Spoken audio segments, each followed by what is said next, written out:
Greetings, mortals, and welcome. Please present your tickets for validation. Thank you. Your existence has been acknowledged, and you have been granted access every Thursday and Friday. You will be accompanying your guides, Krista and Brandy, along with a world-renowned guest. They will be exploring an intriguing tendril of what humans refer to as reality each week, as they strive to advance you further down the path to the truths of your physical earth and what lies on the other side. Remember to please keep your hands and feet in the vehicle at all times, and do not exit until the craft has come to a complete stop.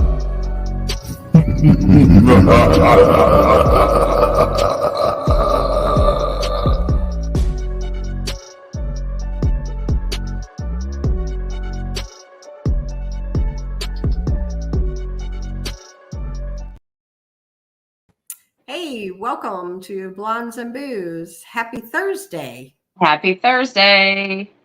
I'm happy. Me too. We get a 3-day weekend, right? Yes, we do. Yes, we do. I am ecstatic. I actually got a 4-day weekend because I was off today. And technically I was in Branson Tuesday and Wednesday. So really I'm getting almost a week off. So it's cool. Well. Yeah, I bet you that was nice. Right. And today I did nothing but pick up Rob from the airport, and that's it. Oh, yeah. Well, you were telling me a story. Thank you, Tennessee Ridge Runner. You were telling me a story about he came in on what airline? So BMR is here at my house. Him and my husband and Paranormal Paul are eating dinner down at the local tavern. So they're still down there. But he flew in on Southwest, and oh my God, it was like all messed up. The parking, there was no parking open, so I couldn't park. So yes, I lied. I will admit it to everybody here. I lied because I parked in the Uber spot, and the lady, she said, "This is reserved for Uber." And I said, "I am Uber," because I had nowhere else to go. Oh, no. Yeah, so she didn't question me anymore. She let me stay there in the Uber spot, and Rob came out. See, I'm an Uber. But if not, they were going to make me move, and then I just would have to drive circles around the airport. So what are you supposed to do? You would have lied too. I know. I don't like St. Louis Airport for that. They don't have enough parking. Awful. St. Louis Airport sucks, people. I've been to worse, but it's not great. No parking at all. So anyway, picked Rob up, and everything's fine. So okay, good. We didn't lose him in the luggage. No, we didn't lose him in the luggage. We are leaving my house at 4 a.m. to head to Alabama. What time are you heading out? I'm heading out about 7 a.m. I should be right there at check-in time, so yeah, it'll be good. It'll be good. Good deal. You know, people are commenting about my Uber thing. So let me tell you what else I did. So I texted Rob. He was off the plane. I'm like, listen, pretend like you don't know me, like you're an Uber person, because I just lied to the woman, to the patrol cop here, and said I was Uber. And he laughed. And so, yeah, it worked out. And he laughed. Yeah. So anyway, it was funny. Oh, my goodness. I don't know. So, like, seriously, what do people do? Where are they supposed to go? I don't know. I have no idea. People think that it's an easy in, easy out. It isn't. Yeah. Yep. Gary, especially if he's not on the road yet. Gary says he's leaving at 3 a.m. Wow. Oh, goodness.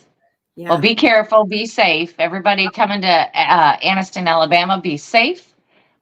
You can still get tickets available. You can get them at the door on Saturday. I think you can still get them online right now.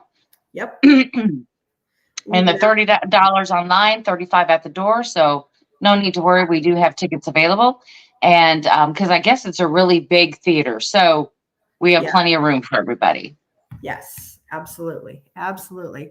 So anyway, Brandy, you want to do the lineup, and then we'll bring our guests up. We actually have Gary Brand on tonight, and I'm excited about, but Freaky Geek, no, the conference is not sold out.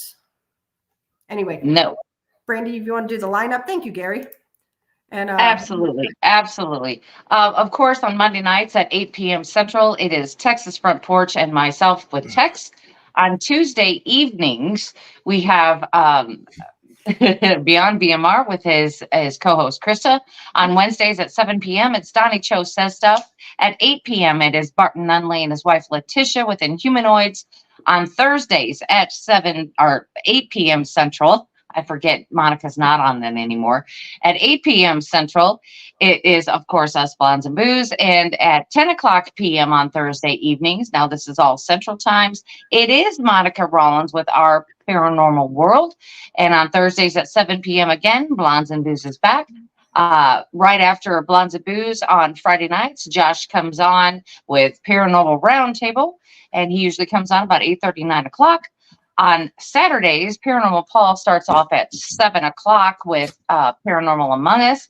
And at 8 o'clock, Josh kicks it off on Rumble with Paranormal Roundtable. On Saturday at 5 p.m. Central, it is Randy Gilbert and myself with Truth or Tinfoil.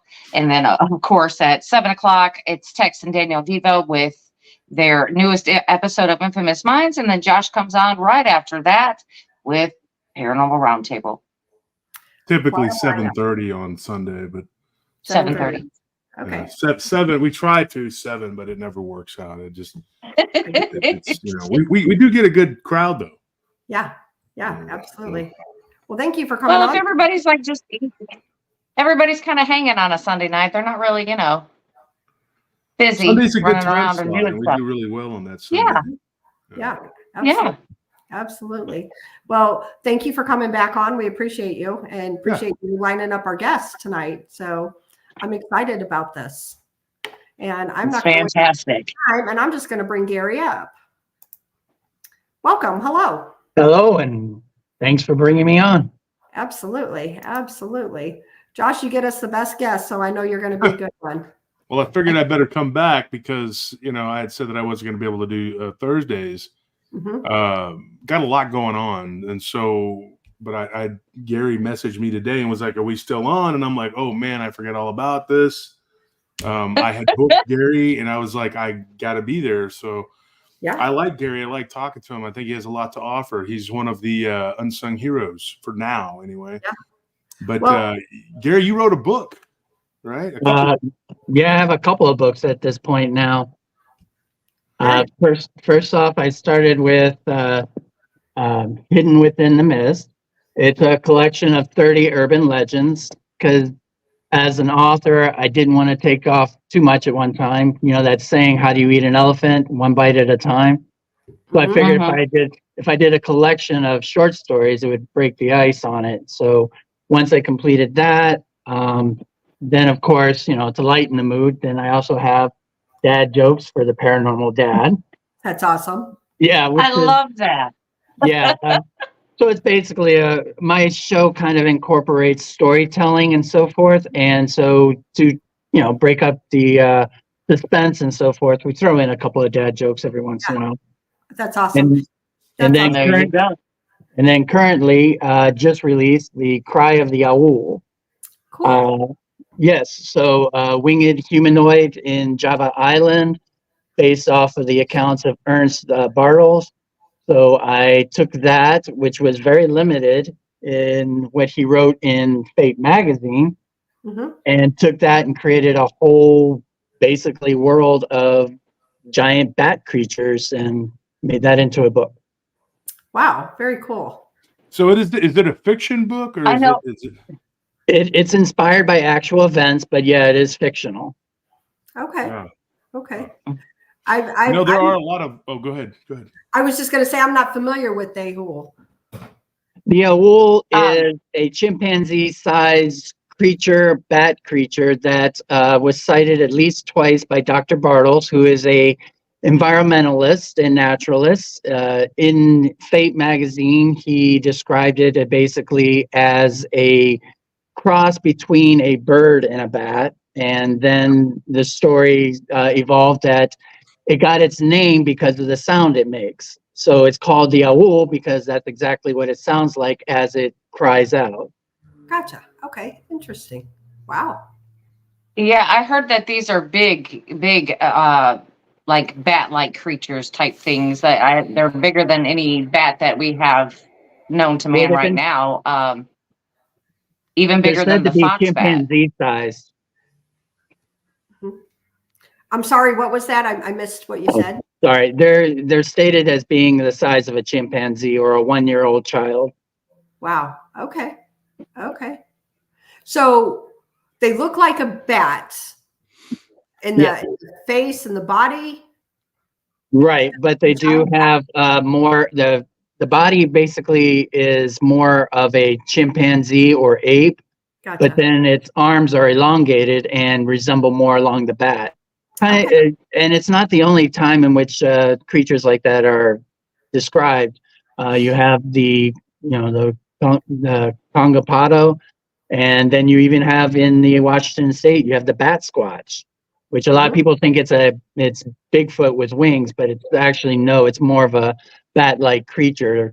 So they're popping up all over. Yeah, and you're right about that. And there's the rebobs in Napa Valley in California. And actually, one of the best bat squatch stories I've ever been told was by Barton. And he told me that probably over a year ago now. But he's trying to get the guy to come on to the show and to his show and even maybe get him to come on and talk to me, and I can either retell the encounter or whatever. But it was one of these creatures was a large bat squatch type creature, as Barton calls it, a bat squatch. That's what I call it. Yeah. It attacked a prison bus. Yeah. And this guy, I guess he was a driver or something, and it was a pretty crazy story. And he actually didn't live far from him, so he was telling him about it. And I said, "Man, we got to get this guy's story." But yeah, I'm writing a book right now about vampires, and I think some of which people look at as flying humanoids could fall into that category, because of the way they look and the things that they do. And so people, they tend to want to categorize things. But there's so many different things out there. It's hard to say. And if things go extinct, if these things are something like I think from the inner earth, they would go extinct too, just like creatures above, like on the surface, so there could be throwbacks and things that we see, or interbreeded populations of things. And eventually they begin to fade out or die off, or, the population above ground could fade away because maybe they were driven out by a different species. You see people get, their population moved because of, a more aggressive species or whatever. And then that species they move somewhere else and become invasive. And there's no telling what these things could really be. Look at the flying fox. I mean, it literally looks like a little mammalian canid type thing with wings. Right. And it's proof right there. And it's not even a bat. It's not really a bat. People think it's a bat, but it's not really a fox either. It's just kind of its own thing. But yeah. What I find interesting is that this was a year ago, and I see Letitia's in chat, as is Joanstead Farms, who is Anna. And they actually seen what they described as like a miniature Mothman. And it was kind of by the road. And they said it was like about 3 feet tall and just kind of swooshed, but it had bat-like wings. And I'm wondering if it's not what you're talking about. Well, you'll notice in a lot of these cases that these creatures start popping up because of some outside influence. Bat Squatch, the stories really didn't start until Mount St. Helens erupted. The owl didn't really start making an appearance until the overpopulation and commercialization, as the British and the Dutch started using the island as a shipping source from the Orient over to Europe. Okay. Stories of gargoyles have always been predominant in literature, and we're talking about, large humanoid winged individuals, so much so that we even put them on buildings to scare away other creatures. Sure. So winged humanoids have been very common. You have the Van Meter visitor, right. a giant creature that, terrorized a small Iowa City for multiple days. Yeah. And in fact, Ken Gerhard just had a documentary come out about another winged creature resembling the ropen being a pterodactyl type creature. So we have large winged creatures that pop up, but usually they're isolated until something outside causes them to interact with people. Wow, interesting. How did you get into the flying creatures? Have you yourself encountered something, or? No, I've never had the luck of encountering anything supernatural or paranormal, but I got my start because I was really fascinated with stories, and during my time of growing up, Dungeons and Dragons was very big. So Yeah. I would, you know, they have a manual there. It's called the Monster Manual, and in it they would describe all these creatures and so forth. And then a librarian told me, well, you know, those are based on actual creatures, which totally blew my mind. And then she handed me a book, and it was the Mothman Prophecies, because I'm from Ohio. Gotcha. In fact, so yeah, we're only like 2 hours from the Silver Bridge collapse. So I started reading on the Mothman, and then all of these different theories and opinions on it, and it just expanded from there. Very cool. Wow, amazing. In fact, I don't want to be, get into too far in the religious factors, but in the older versions of the Bible, angels weren't described as humanoids with wings. They were described as, completely alien type entities. It's just because people started experiencing, these kinds of winged humanoids that we kind of started turning that, well, maybe, our first descriptions were a bit off. Right. Gotcha. Wow, that makes sense. Yeah, I don't know. These are very strange creatures. I mean, because so many in the stories and folklore, they describe them differently, but they all kind of sound like they're related. Is there something to that? Well, okay. What do they say about most stories? There's always a kernel of truth into them. I mean, maybe some of the details get exaggerated, some of the names and places get twisted, but there's always going to be one kernel. And as a storyteller myself, I try and, point out what that kernel is. And yeah, that kernel is what connects all these giant winged entities. Yeah. Gotcha. You look familiar. Were you at Josh's conference? Yes, I was. Josh invited me. Was very kind to have me come over. It was the first conference I had been to, so it was definitely an eye opener for me. So yeah. So we did meet. That's awesome. Yes, we did. Very cool. Well, I am kind of interested. Now, you have the book about the paranormal dad jokes. How does one come about that? I mean, because it looks solely like, you're more on the cryptid side, but where does this paranormal come from? My wife. As a storyteller, she's my audience. So when I write my weekly episodes and I take the information I'm given, like a heads up. Monday's episode is going to be on the Hexham Head, which, if you're not aware, two small boys in Hexham, England, discovered two small carved heads in their garden. And as soon as they did that, very strange paranormal occurrences happened, including sightings of goatmen and dogmen. So, but there's not really a whole lot of story there. It's pretty much straight facts. So I took that and I basically crafted a story around it. And the person that I write it for is my wife. So our episodes are usually me telling her a story, incorporating what actual eyewitnesses have seen, basically because I'm entertaining her more than anyone else. Right. That's awesome. That's very cool. So it's kind of a family affair then. Most definitely.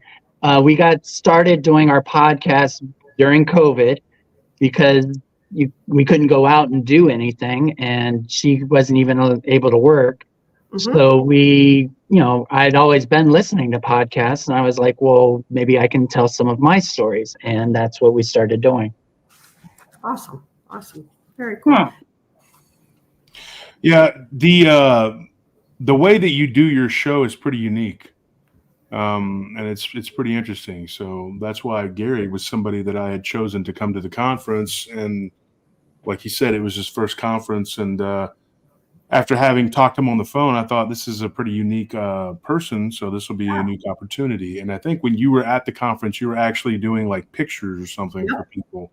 Right. What we try and do is we try and the basis of stories and oral storytelling was that in the old times, we used to sit around campfires and we would tell stories. And these stories were warnings. They were moral tales of, you how to be a better person or what to watch out for in far as dangers. We used to tell these stories to try and educate each other and, do it in a way that it connected with people and they kept it. So that's why we turned them into stories and legends. Right. So we still going to try and incorporate that in what we do now. I think what is the name of this podcast that you do? Oh, yes. It's called Within the Mist. And basically you'll see on our logo, we have the Mothman. Okay. And what Josh was bringing out is that our table setups, what we do is we do a green screen. Yep. And we take your picture in front of a green screen, and then we add in the cryptid or paranormal character of your choice. Because, like I said, my goal is to make a connection with our stories and with these legends. Because if I don't, and we don't, then these stories get lost. Yeah. Well, I just looked up your podcast, and actually, I was already subscribed, which is cool. Oh, thank you. From Josh's conference. And I'm going to share it in chat for everybody to also go. I was just pulling that up myself. That's why I asked. Yeah. Well, thank you very much. Yeah. And like I said, I'm just trying to get people to hold on to these stories and not lose them. Most of the tales that you hear, especially in North America, they would have gotten lost if they didn't get shared through podcasts like yours and through Paranormal Roundtable. I mean, Josh, you alone, how many people come to you with their tales and then you share them with the public? If people didn't have this, those stories would get lost. Yeah. And there's a lot of people that wouldn't. And I've heard a few be retold on other shows, but there's a lot of people that just wouldn't tell their story. And some people will tell me before they tell the story, they're like, well, I don't really know if this is show worthy. And I'm like, I wouldn't be talking to you if I didn't think it was show worthy.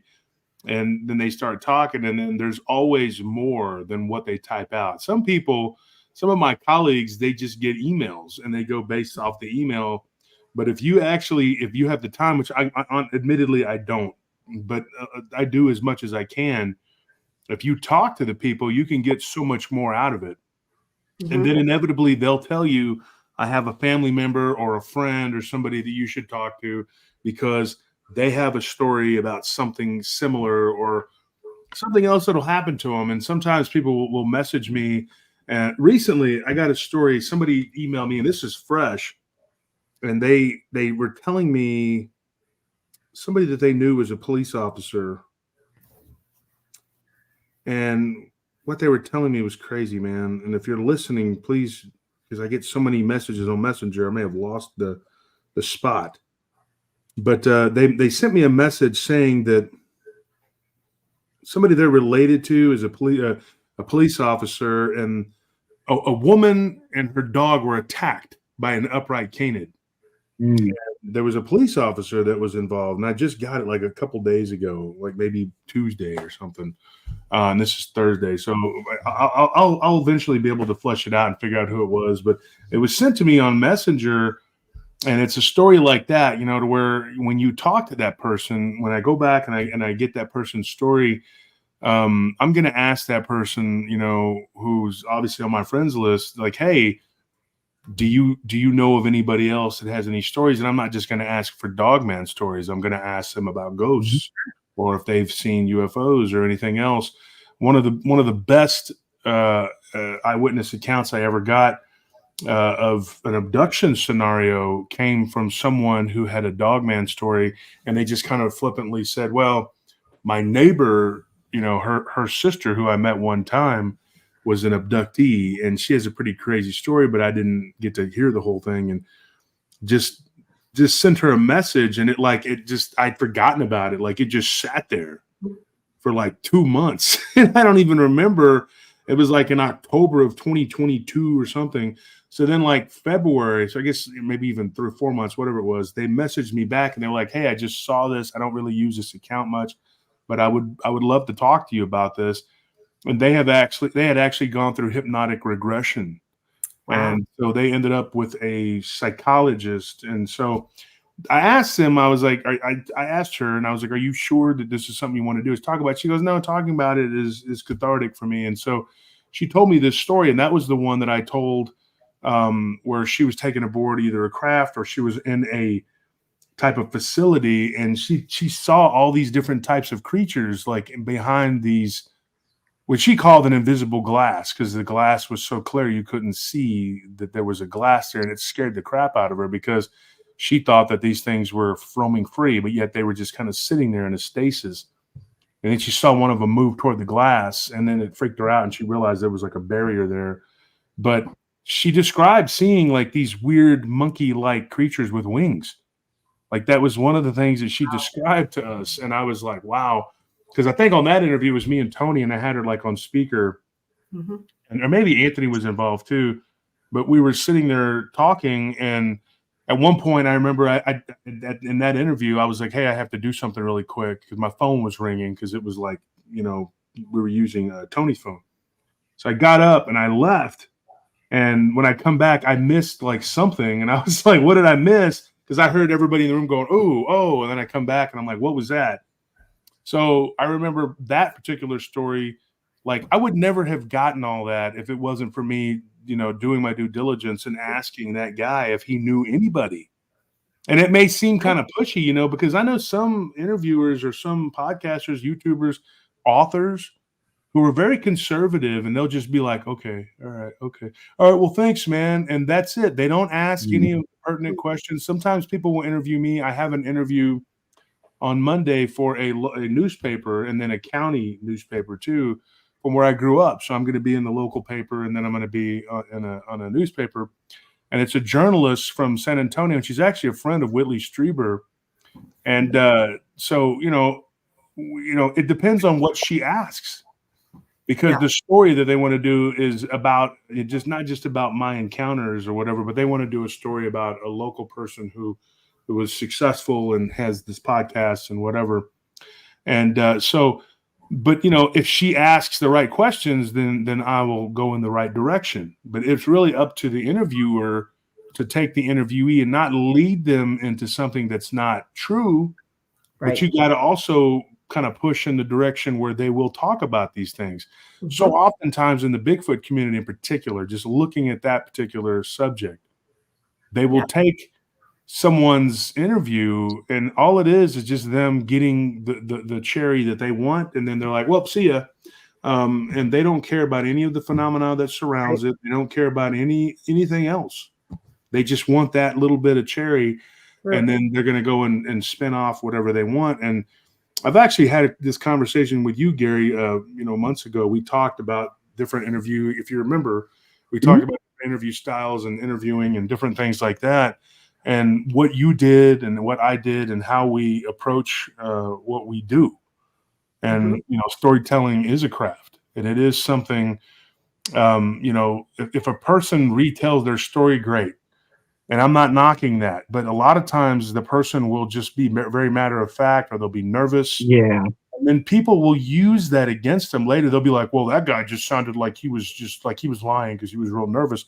Well, this person, that once they come to the realization that they're talking and that the potential is there for 90,000 people to hear what they say, well, heck yeah, they're going to be nervous, and so that's just part of it. Like, I've had people come on my show. Paul Anthony, he's been on you guys' show, and he said that, coming on our show, he was a little nervous, a little intimidated. He had nothing to be nervous or intimidated about. He does a good job, and he's funny. I couldn't tell. But then afterwards, he had said, hey, I was a little bit nervous, whatever. But it's natural. So when someone comes on and they tell their story, the proclivity is to like say, oh, well, that person wasn't being honest because you could tell by the way they were talking. No, you can't. No. So when they tell me, I just tell it like the way that it should be told, like the adventure, epic, whatever that it is, because how oftentimes does this really happen? Now, if you listen to my show, you think it happens all the time, but it doesn't happen to everybody. It just happens to a certain percentage of people that, and a lot of weird things happen to people, but they're not all show worthy, that it's going to grip you and entertain you. What Gary does is quite interesting because he will take these stories and they're based on true accounts and he'll bring them to life in a story form, which is a little different, but still it's pretty amazing. Well, and then the thing is that, like Brandy mentioned, there's so many similarities with them. I mean, here, let me show you this. This is my monster box. And as you can see, it's basically a card catalog of all the different legends and stories that have come out. And a lot of times, I could pull a card and any one of them would be a story to share. And what it is that once you hear these eyewitness accounts, these people think that they're alone in this. And then you're like, oh, have you heard of this? And then they hear that and they say, oh, yeah, I missed that detail when they were, explaining it to you. I saw in the comments first, Morgan, thank you. I'm glad you enjoyed the photo you got. And then someone was mentioning that I did an episode on flying rods. I didn't do a full episode. Flying cameras. What I did for the flying rods is we didn't do a full story on it. I was doing these minutes within the mist where I would do a 3-minute increments of the different legends and stories. And that's what I did on the flying rods. So if you go to our YouTube channel, you'll see a full-length podcast, and you'll also see with minutes within the mist, which are little snippets of stories. And that's because, there's a lot of tales out there to share.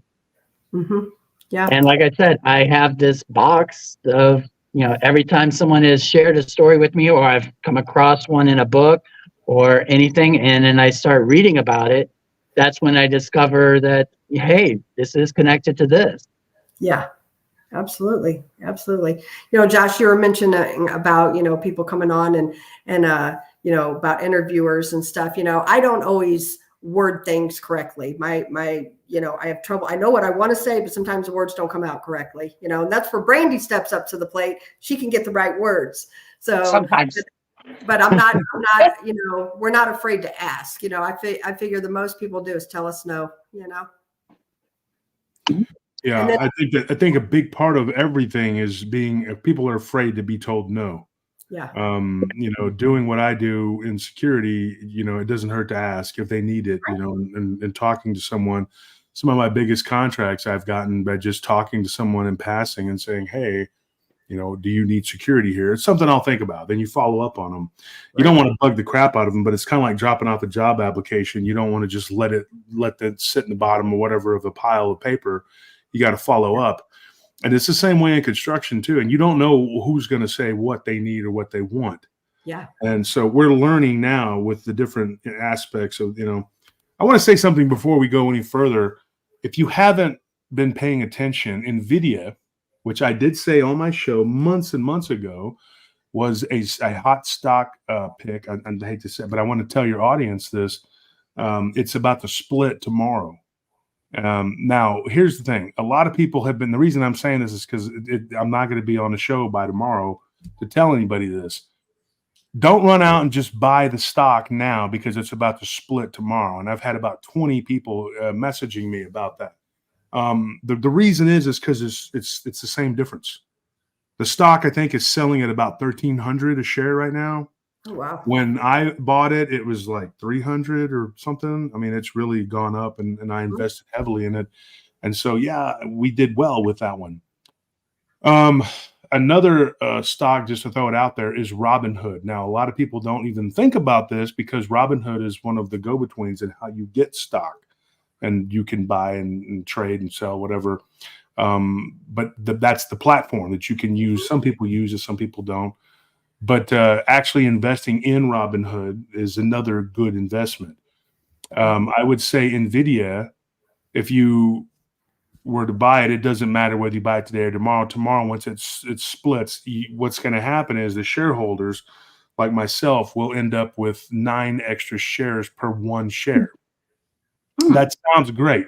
But all they do is literally divide the share up into, so instead of it being $1,300, it's going to be worth $131. Okay. So you can buy it tomorrow at $131 a share, but it's going to keep going up. It's now worth $3 trillion globally. And it is the second most valuable stock in the world behind Microsoft. They have now eclipsed Apple. And that is Robinhood? No, that is NVIDIA. NVIDIA. I'm writing this down. So, like I said, if you want to buy it on the low tomorrow, you can buy the stock, and so splitting is not something. Like I said, I want to write a book about economics just so people can understand it, but I don't want to give it away because then nobody will appreciate it. So I'm thinking about doing it, and you can just download it for 99 cents or something, so that people will actually feel obligated. Because if they buy it, they'll feel obligated to actually look at it. So that being said, I didn't mean to interrupt, but I want to say that because you got until midnight if you wanted to buy, because you don't, the market is going up and down. Another thing is Bitcoin. Be really careful with that because that's like throwing dice onto a table. Now, I do invest in some cryptocurrency, but you need to be real careful with that. Anyway, I wanted to say that because I'm not going to be on the show by tomorrow. So that answers any questions for anybody who keeps asking me about the NVIDIA.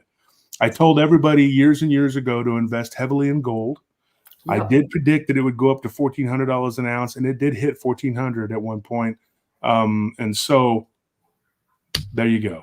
I'm not saying I'm the guru of money or whatever, but I do know my way around economics. So that history, science, different things like that is just side hobbies. But if you're looking into an investing, that's where it's at. And of course, I don't care what anybody says, real estate is always a solid investment.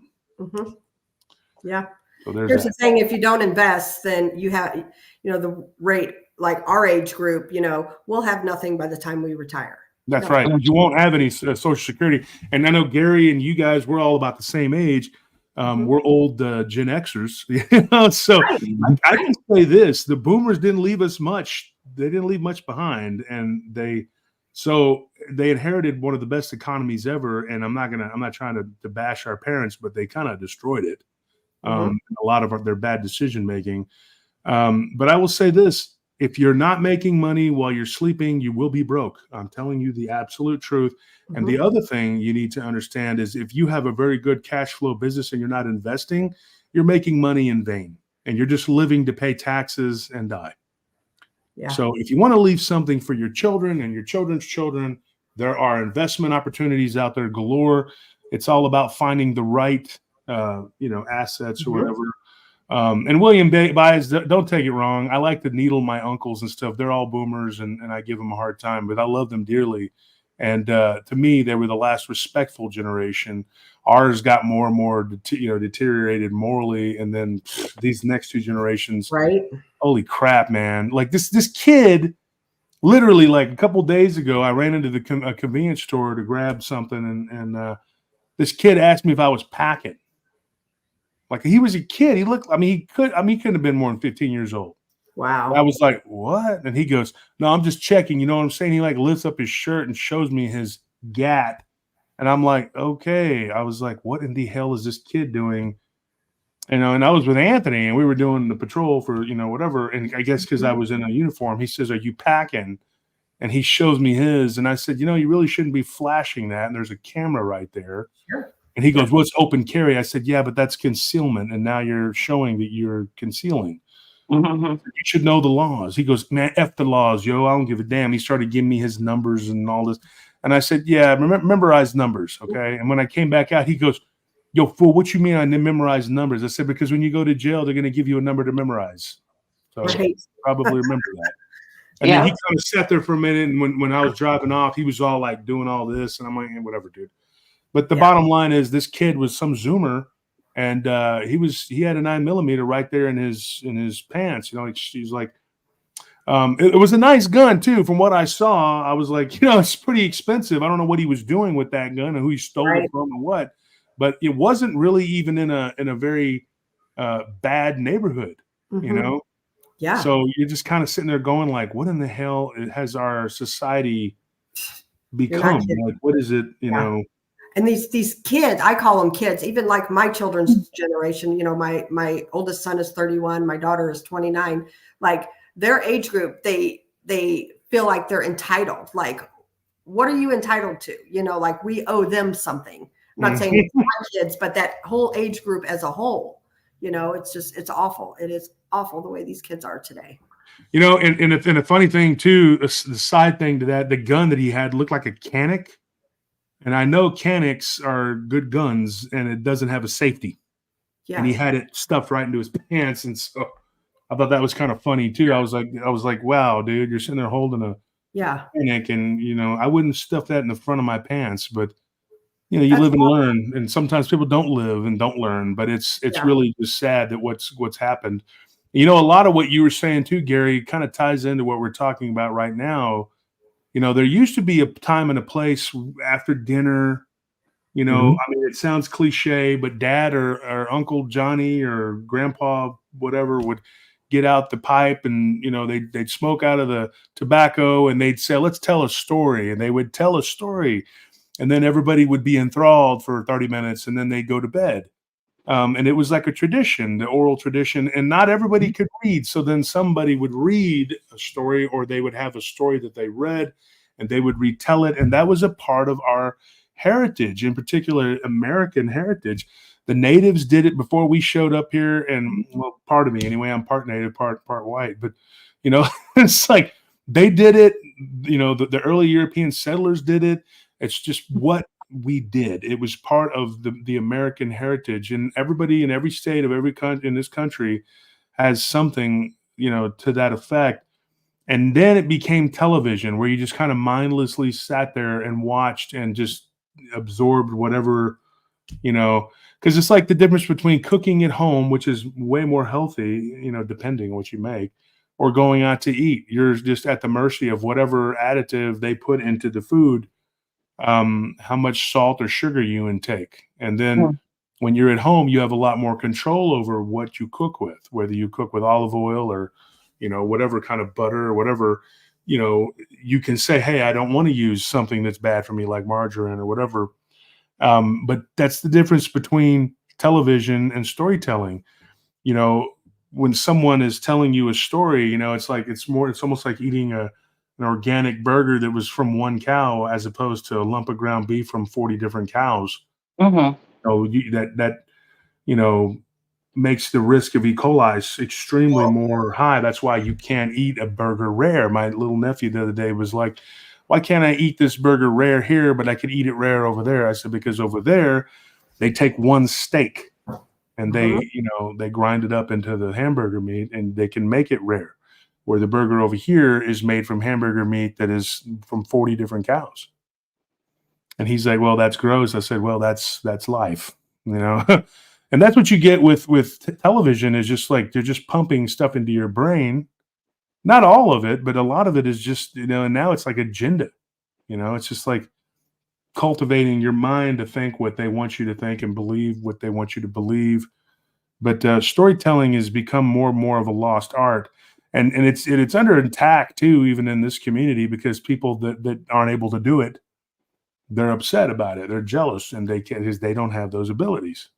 So it is something that is very, very essential to me to get back. I feel that when you do share stories, people take those away with them because they become enraptured with it. They have their own opinions about it. They have the opportunity to say something about it. And then when the story is done, they take that away with them and they have the ability to share it with someone else. Yeah. And I think that's the critical part. Yeah, absolutely. Yeah. I'm to the point that like, I don't even watch TV. Really. I don't. I watch my friends' YouTube shows and that's it. That's all I watch. You want to know what's really funny is that to try and be a better writer, I started taking courses and reading books on the writing process and so forth. So now when I watch TV, I'm like picking up. Oh yeah, okay, I see. What step this is. Oh, I pick up what they call it Chekhov's gun. Chekhov's gun is a plot device in shows and stories where you introduce an item that's so benign that people basically glance right over it and don't even pay any attention to it. Well, by the end of the story, it turns out to be the most critical thing that turns the entire story around. So now, because I've been writing and telling stories and sharing stories, I'm now picking up those little details. So it's like I watch these shows going, okay, I already know how this is going to end. Mm-hmm. Yeah. Oh yeah, yeah, for sure. They all follow the same formula too. If you notice, like on television too, like a lot of these, singer shows where they have a singer, they always have the good guy, the bad guy, and the indifferent guy or gal, or whatever. Mm-hmm. And they always do one of them that was awful. It was Simon Cowell kind of, Right. And so, and then you see these cooking shows, it's all the same too. They have one guy who's really angry and just disgusted by everything, and the other one's like, oh, I think it's great. It's so obvious, but people are silly. I'll give you an example of people the way people are. Mm-hmm. I was driving around in this small community that we're going to be moving to right outside of Austin, and we're remodeling a house out there. And there's different pieces of land for sale, and one piece of land was literally 0.27 acres, and they were selling it for $55,000. Wow. There's another piece of land that was 0.36 acres. Thank you. And they were selling it for $60,000. Now you see the difference here. There's only a $5,000 difference. But I'm sorry, there was it was 0.42 acres, and then the other one was 0.22. So it's 20, but there was only a $5,000 difference, or something like that. And because I looked at so many different pieces, and the difference was that one piece of land had the cedars removed. So for probably $1,500, they had gone and had taken somebody, or they did it themselves, and had the cedar trees removed. So they were able to sell it for several $1,000s more, even though it was a smaller piece of land. Mm-hmm. Okay. So what ends up happening is people look at that and they go, oh, that's a better deal because look at that piece of land as opposed to that piece of land. You don't stop to think that if you just did a little bit of research, you could call one of like 20 different companies that will clear land for you. And that you could have saved like for $1,000 or maybe $1,200. That's probably what that cost. They could have cleared that for you. And then you would have saved like several $1,000s on the back end. People don't do that. And people are very, very lazy. And they're infinitely mentally lazy too. Like there's people that aren't physically lazy, but they're mentally lazy. If you ask them a math problem, they're like, oh no. And my brother's favorite thing is like, oh, I'm brain dead right now. He says it like a trained robot monkey response. And I told him one day, I hate to put him on the spot, but I said, dude, you're a very smart individual. You could answer those questions, but you choose not to because you just don't see the benefit for you. Right. So then I have to go and do it. And then later on, when you're needing in advance, I don't have time to mess with it because you didn't help me with a simple problem. You could have helped me. Now I'm doing that. People don't think like that. And they don't think ahead either. They don't look at things like, now us being podcasters, YouTubers, I guarantee you've had to learn to plan ahead and think ahead and be like living in next week and the week after.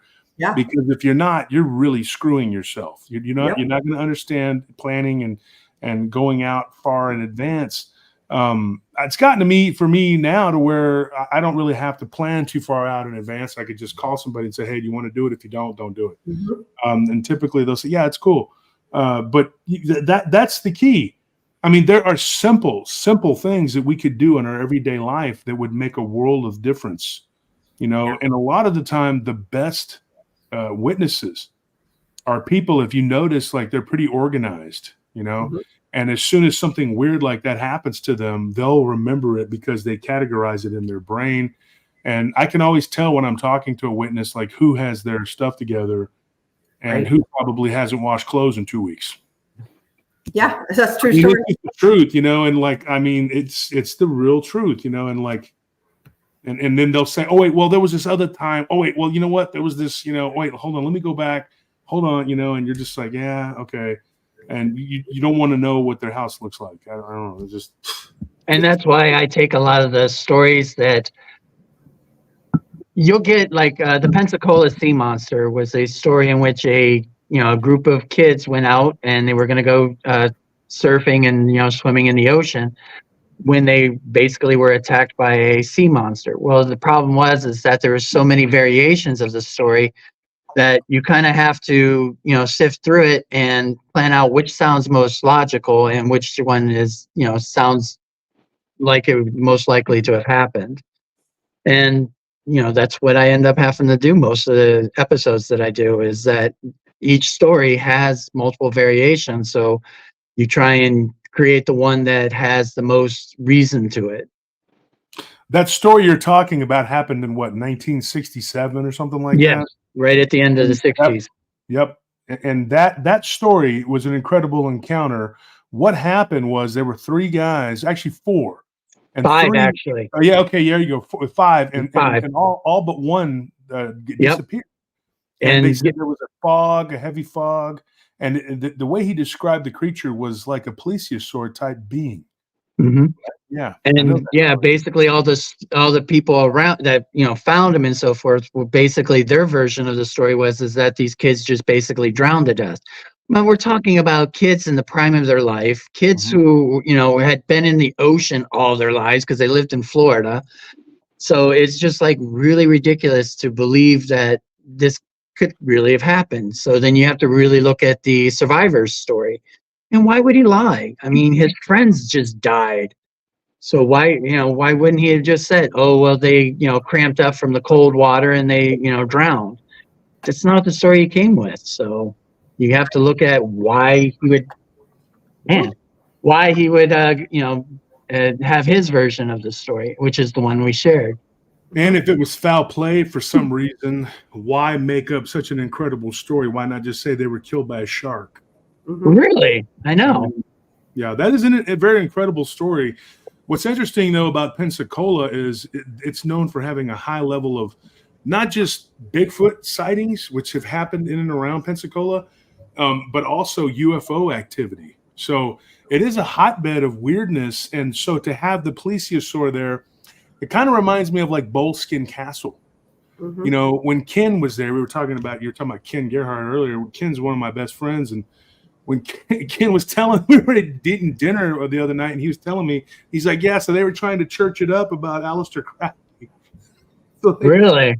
Yeah. He said, and he loved animals and he loved children and all this other great stuff. And Ken was like, well, didn't he also openly talk about sacrificing people and being satanic?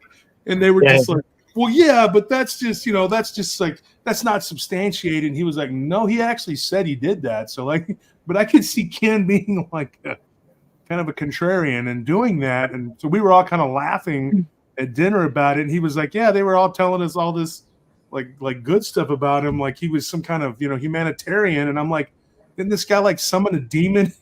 Do all this? Like, really? Yeah. But Loch Ness is known for a plesiosaur type being known as Nessie. Everybody knows that. Right. But Boleskine is like right there. Now, of course, here's another project that I'm doing. And I don't want to give it away, but I have been wanting so bad to write about rock and roll myths and legends because I think that's something that needs to be talked about. Because a lot of these people, they're engaging in soul selling. And people think it's a joke, but Jimmy Page and Robert Plant, they did some things there at Boleskine Castle, and they didn't just go, oh, look, it's a nice place. Let's go. Boy. No, they did it because there was something there that they knew there was something bad. And so I think to me. Josh, let us know when you do that. We have a hookup for you. Keith Age. He's a friend of ours. Oh, wow. Yeah, because we're like, because right now we're in the middle of writing a song with Lyle Blackburn. And it is the prequel to Drink with the Living Dead. Awesome. So that's going to be big because I think that thing hit like 50 million downloads or something, his first one. And so for about 3 years, I've been pestering Lyle to write a prequel. I keep telling him, dude, there's a way, whatever. But now with our record label, I told Lyle the other day, I said, we're just going to do it. Let's do it. And he said, you know what? Good. Do it. And I'll sing it and we'll get it out. That's awesome. So that's one of the projects. And we're actually doing another one with Ken too, because believe it or not, Ken, Lyle, and Barton can all sing. I know Barton can. Yeah. Barton. And so I called earlier right before the show because we missed each other, and I know he's running around trying to get ready for y'all's conference and the big conference. But I see BMR there creeping around. I see him. I'm creeping around, Josh. Creeping around. But, so we Barton is the other one, and I guess I can say it here. I'm going to have him hopefully sing a song for our label because I'd like to have one tailor-made. And I figured, why not a song about the Spotsville Monster? Now, he hasn't said yes because I haven't even asked him. But consider this. Letitia's probably lurking. Take it to your husband and tell him that's my proposition to him to sing about it because we can write it. And my wife writes it all. There's no AI. That's my pledge to everybody. I don't do fake AI, BS, whatever. I leave that to other people. That's not us. We don't do that. It's all legit and above board. And that's what I like about Gary. Like Gary openly says, look, man, I write these stories based on people's accounts. He's not passing it off as something that it's not. And I think you're a very genuine person too, Gary. And having talked to you multiple times, I've always come away with a good feeling about you. Now, I don't know if you have people in your basement or not. I can't say. You know what I mean? But I live in Florida. We can't have basements. Yeah, basements or the attic or whatever. Here, Texas, same way because it's like limestone. But like you say, well, this is a great guy. Then one day it comes out that they have somebody chained up, and I'm like, look, I didn't know the root cellar had people in there. Right? I just seemed like a nice guy. Letitia, she says, I am here. I will ask. He's drawing. He's drawing. So Letitia, just throw it by him and see if he's interested in, and of course, final approval through the lyrics and everything will go to the people that'll be singing because you don't want to tell people, hey, get a call from work here. You don't want to tell people, hey, sing this, and then they look at it and go, what is this? Right. But I think it's going to be good. I think it's going to really hit. And another thing too, I want to say this, here on you guys' show, I've now cut a deal, and I kind of finalized it today with a guy named Josh Sprague. Now, if you don't know who he is, he owns a company called Seven Clay, and we can actually put all of our merchandise onto one catalog, and it'll go directly through them. And if you wanted to buy a Blondes and Booze shirt or a hat or a logo or have it printed on just about any piece of merchandise you could think of, Josh could get that done, and he will, get his part for the work or whatever, and then Blondes and Booze will get their part, and then you could represent your favorite Blondes and Booze, your favorite shirt or whatever item of clothing. Also, tumblers like we had at the conference that we sold, and then we gave some away.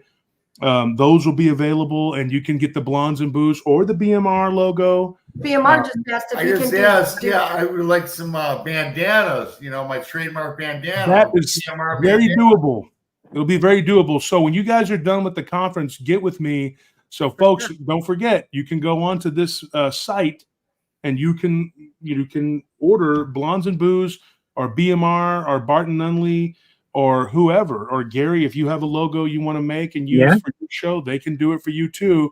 Because I cut a deal with the guy to not only do my merchandising, which does pretty good, but also for friends and people that I want to support, like Tex and different people. Tex has his little trademark logo. BMR, Blondes and Booze, Barton, everybody has their own logo.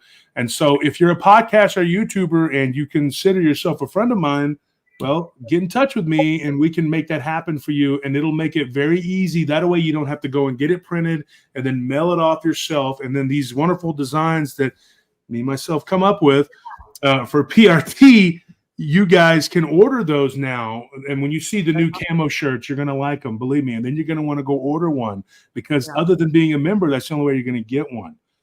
That's the only thing. We don't put any of our information behind a paywall. But for the members, we do the giveaway every Sunday.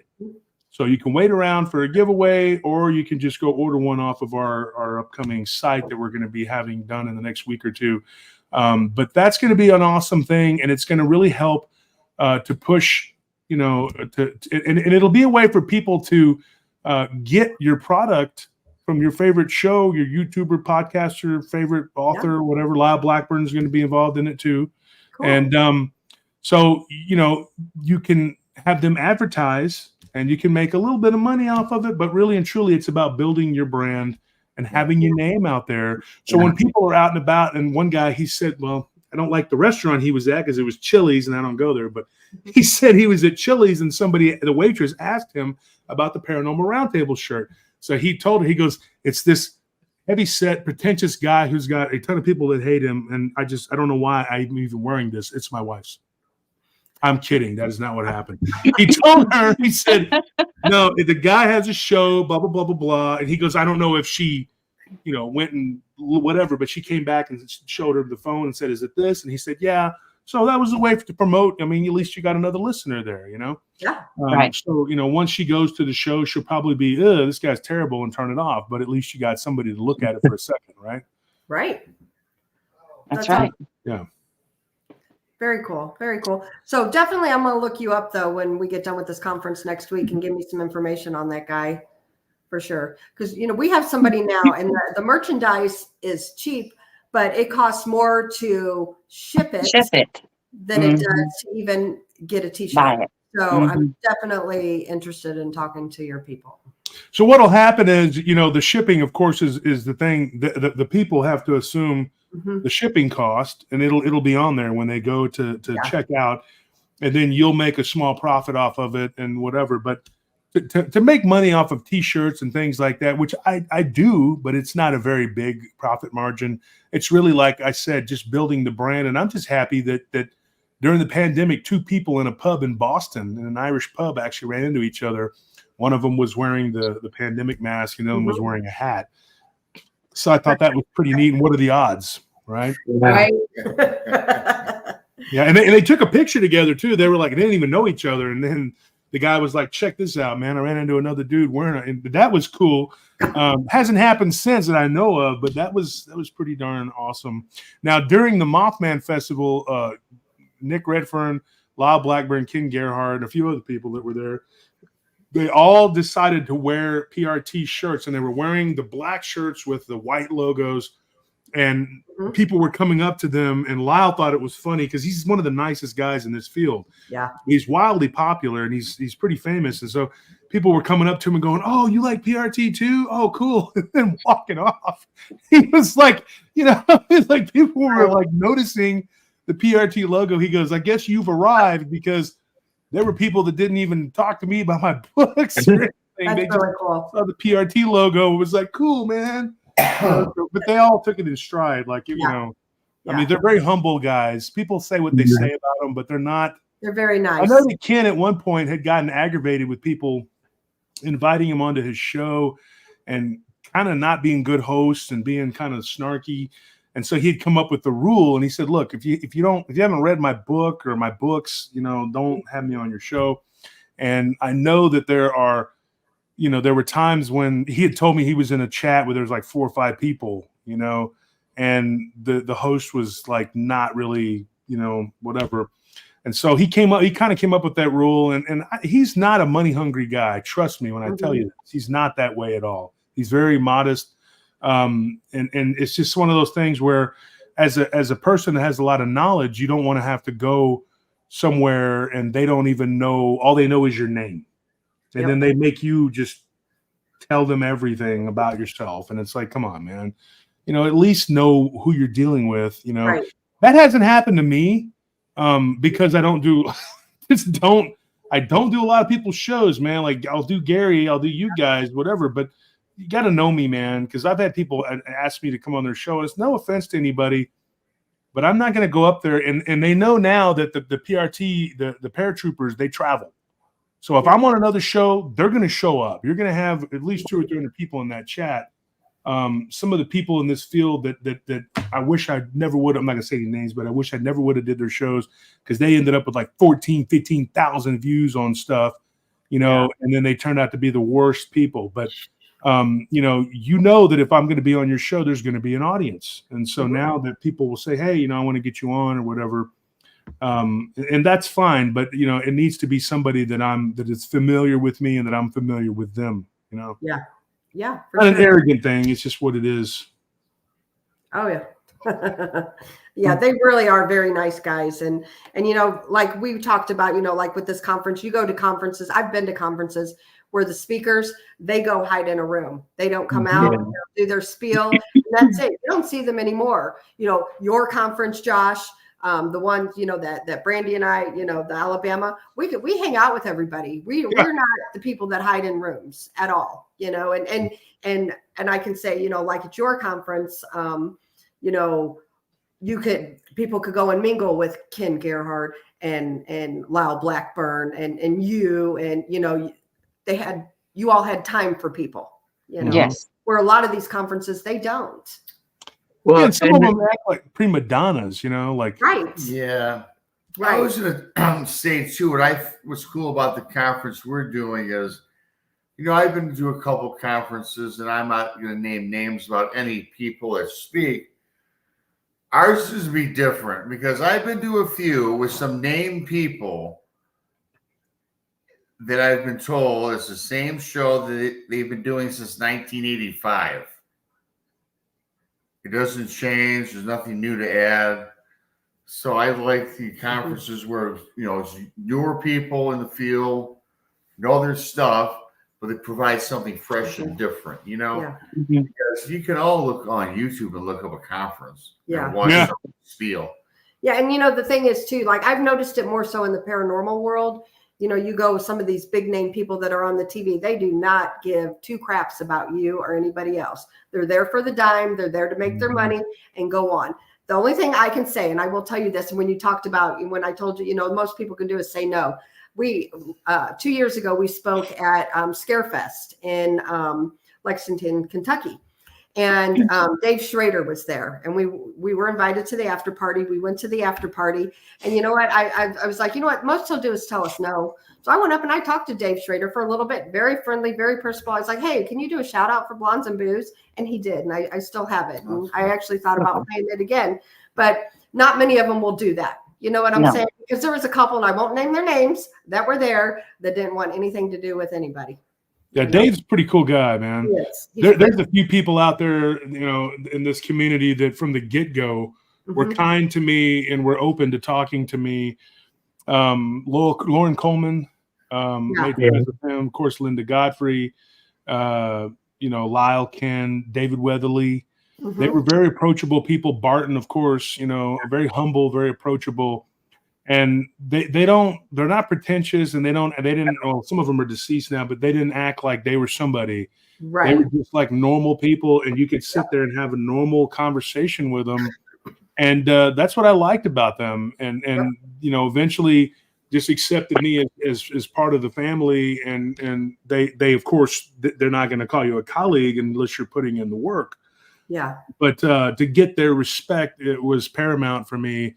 And it wasn't about approval, because y'all know I don't care about people's approval, but just to get their respect was important. It was big to me because a lot of people don't approve of things I do or say, and I don't give two shits, but I do care about respect, and that's a big thing for me, because I come at people with the level of respect. And now some of these people with their prima donna attitude, I've had a couple of them, I'm not going to mention names. One of them is big in the paranormal world. I reached out to him early on, and he was just like, and whatever. And he, recently his publicist reached out to me, and I was like, well, and this, I know this was probably not, my wife kind of got onto me about it, but I wrote it. I said, tell him to write out what he needs to me on some toilet paper. And the guy was like, it was a lady actually. And she's like, excuse me, that way I can flush it after I use it. And she was just like, that's totally uncalled for and a big mistake on your part. And I'm like, oh no.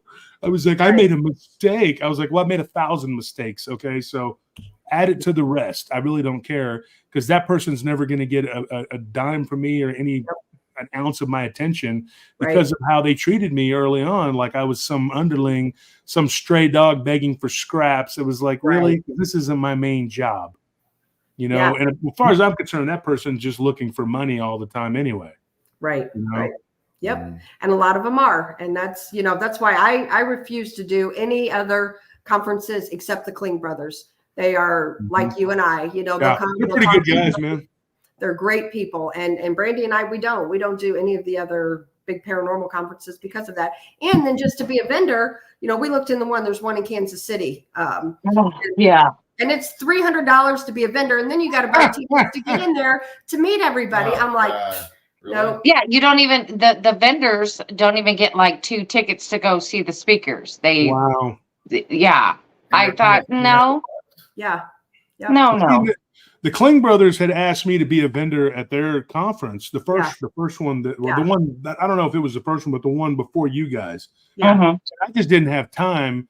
And so at first I kind of gave a snarky response because I was like, oh, okay, you want me to come up there and spend my entire Saturday doing things when I have things, you know, whatever, because I get people offering me that. But I thought it was one of those situations where I feel kind of insulted, you know, and I'm like, look, man, I'm a busy person. For me to take out a Saturday out of my day, it's not about being a prima donna. I own businesses.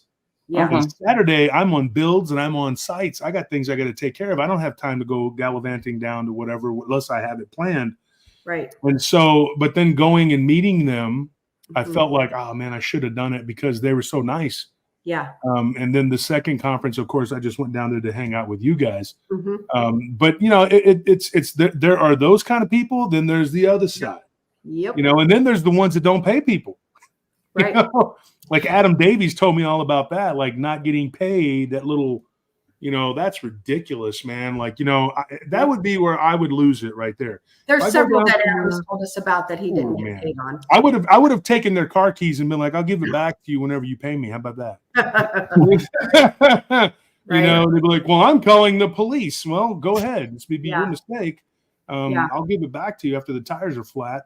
Because, you know, somewhere or another, that's ridiculous, man. You're going to drag people onto a conference and you know they make money and then sit there and say you can't pay for stuff.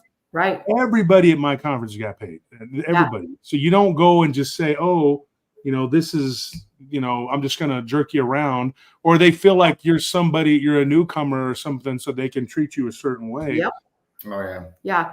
Absolutely. I treat everybody the same, man. I don't know if you heard about this or not, and then we can drop the conferences. There was a big paranormal conference 2 years ago in Vegas. I don't know who put it on. Everybody is the who's who in the paranormal, from Dave Schrader, the Kling brothers, everybody, Amy Bruni, Taps, the whole 9 yards showed up at this conference, and they were all supposed to be paid. The guy never paid any of them, not a one.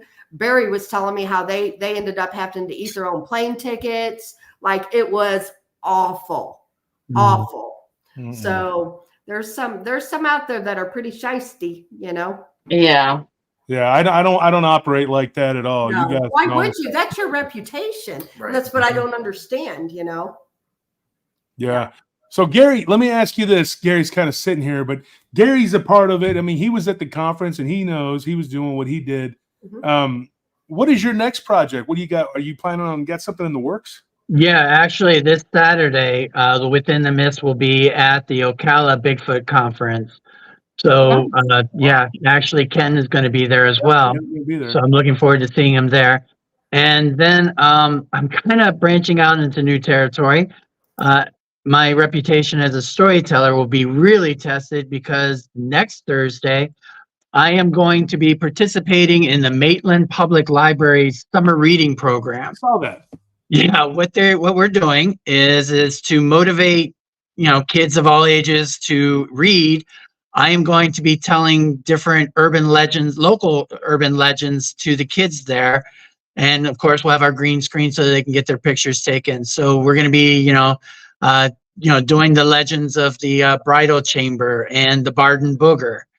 Pretty much some of the stories that are right around here, and try motivating kids to read and, you know, like I said, participate in the storytelling. So those two projects going on. And then in mid-July, I have another book coming out that's also going to be based on another urban legend that I fictionalized. Yeah, I think that's fantastic what you're doing with the kids and reading. Yeah. I really do. I really do. Obviously I'm not getting paid for that one, but it's kind of neat. My wife wanted me to make sure that, I don't terrify the kids, but I'm like, kids nowadays, I don't think I really could. Yeah, kids are into this kind of thing. So, if you put a light touch on it, they'll be into it. And I guarantee you they'll pay attention to it. But seriously, I think that's fantastic what you're doing today, because there's a lot of kids that, I feel like they pass kids that shouldn't be passed. You know what I'm saying? They need more extra help with reading and, things like that. I've done foster care, and I've seen some of these kids come that they're, 6th grade, but yet they read on a 1st grade level, Right. So I think and plus, the Maitland Public Library is working to do this, because there's been studies shown that kids who aren't involved in reading or these kind of activities, they get bored. And when they get bored, they go out and do stupid things. And so to try and give them a different outlet, we're offering the opportunity that, hey, this is I can, you can find it in the books. In fact, you can go to these locations because they're in your neighborhoods. Yeah. Well, that's fantastic. Seriously. Well, I'm hoping it turns out well. Yeah. Well, I can't say it enough. I mean, we keep talking about this on several different shows about getting our kids involved in what we do. Yeah. We're a dying breed. We need to get these kids involved and get them out of their phones and in the woods, and we need to get them out of the phones and investigating. And and I think what you're doing is the start of it. Gets them interested with doing that. Right. Well, and it's really interesting because my daughter, she basically looked at me as basically a nerd at first for doing this kind of thing. Yeah. And now I'm getting things in the mail where she's finding these books because she lives in Hawaii right now, of Hawaiian legends and so forth. She's like, "Oh, I saw this in a bookstore and I had to get it for you." I'm like, you're turning into me. Right. My very first job, that's funny that you talk about reading, was at the library. My whole high school years, I was that girl that put away books, when people brought back. I was that girl. And that got me into my love of reading, because I would just open a book and oh, this is good. And I put that one to the side. Well, I'm going to check this one out and take this one home, That's how I started. And, Gary, I wouldn't worry too much about being called a nerd. Nope. I think we're all nerds. I think we're all nerds, it's just what we do. We're all nerds. And it's good. It's good. Well, like I said, I got started in this just because I was fascinated on the number of creatures that they had in Dungeons and Dragons games. And then someone pointed out that, no, they're based on real things. So, yeah, started from there to here.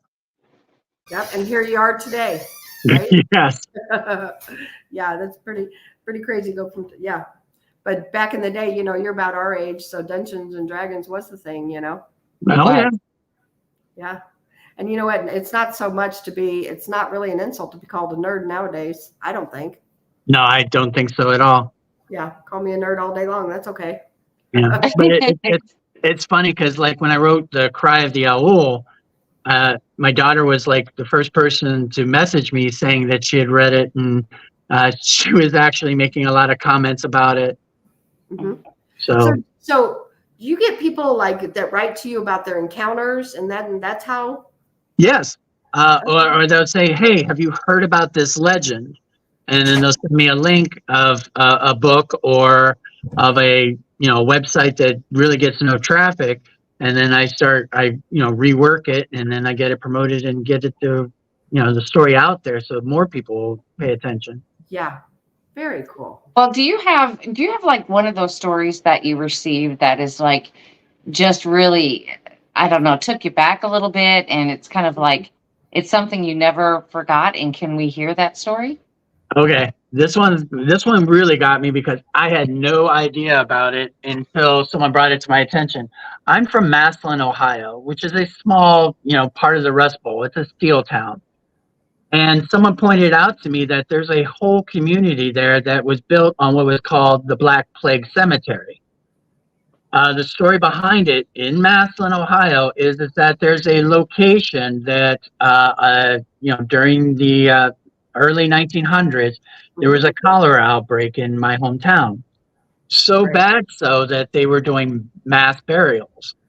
And then over time, they basically forgot about it. And then a land developer basically built over the top of those graves.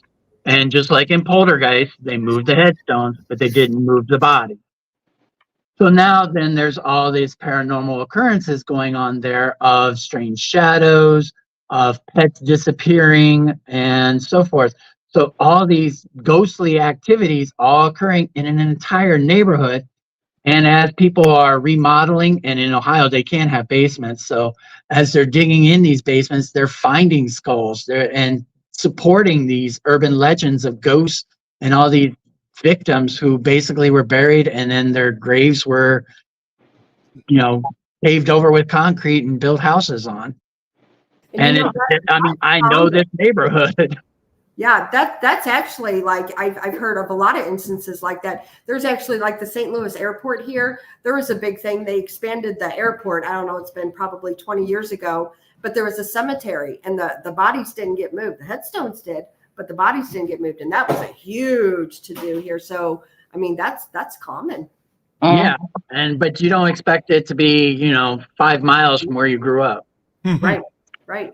Well, yeah, I put out an article on Blondes and Booze on Facebook, and it was talking about St. Louis being called Mound City because it was just full of burial mounds all over the place up there. Well, as they were building, as through the years, they were taking those mounds out, and they're pretty sure that some of the bodies were left in there.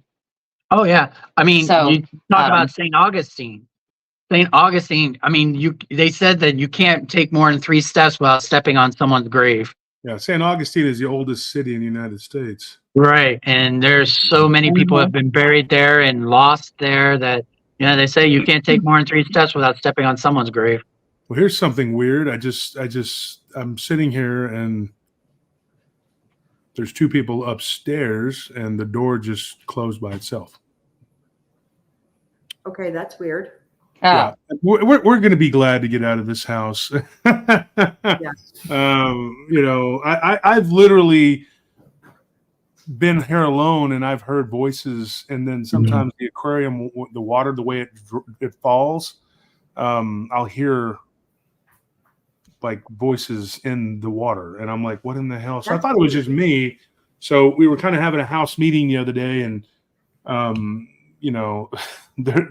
there's 5 of us that stay here, and it's a 4-bedroom. It's a big house, and I have 4 bedrooms and a study.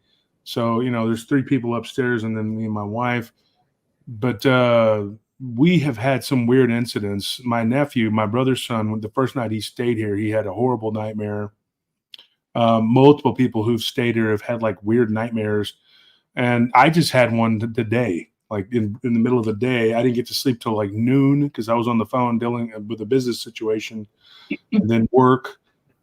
And which is another weird thing. I was actually dealing with a situation where a guard claims that he had locked the door. We keep finding it unlocked. And so we go back and we look at the camera and there's nobody going and unlocking it. It's just unlocked and we can't figure it out. Wow. And so one night when I was in that particular spot doing the night patrol, because I've had to step up since my business partner had a heart attack, and I had something really weird, like kind of walk behind me, and there was like a dog wash. And I thought it was a person walking behind me. I turned, there was nothing there. So that was kind of weird. So I was talking to one of the clients about it earlier today, and then I go to sleep and I have this weird nightmare. But since we've lived in this house, we've had all of us have had like weird dreams and stuff. Wow. And so it's just, I don't know, we're ready to get out. We're ready to move out of this house. Well, but right now that was weird. We're sitting here talking and that just happened. Yeah.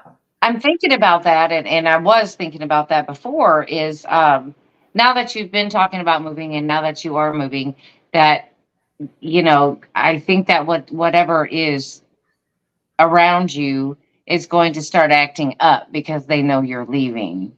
That's what my wife said too, and that's what a few of my friends have told me. What confirms it for me though is the pets. Our pets. Which are really just like an extension of our family. That like they'll be just fine, and then they'll all just start freaking out at one time.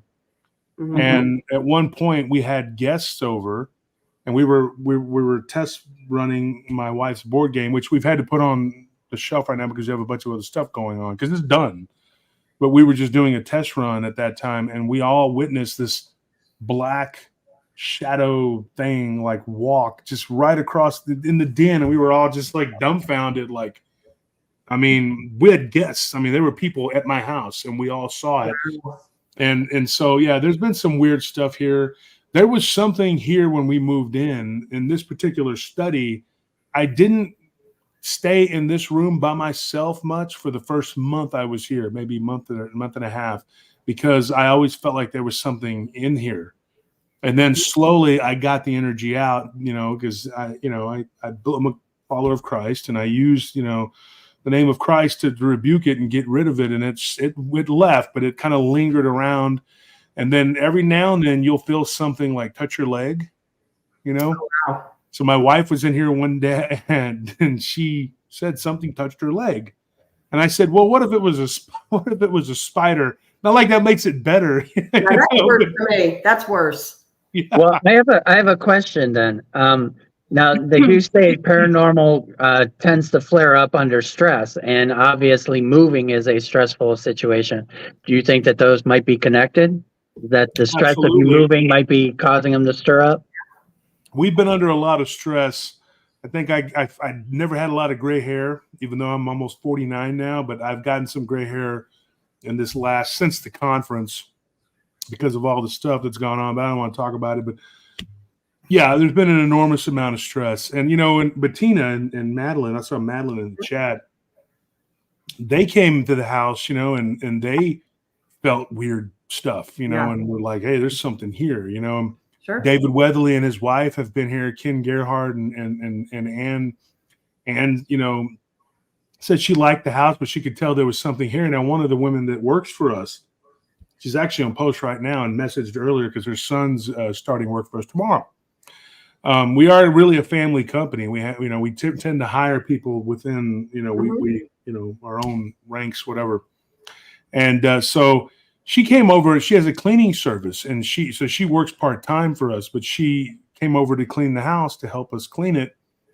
And she told me, she's like, hey, I've watched your show a little bit, and I know that you said your house was haunted. Well, I'm going to confirm it for you because while I was cleaning, I saw two different things. It was just last week. And so she did tell us all, she says, you have ghosts in your house. You definitely do. We've also seen it behind me different times, but I don't know. I don't get spooked easy. Yeah. It takes a lot for me to be afraid. I don't really get afraid. Like our bathroom is really creepy.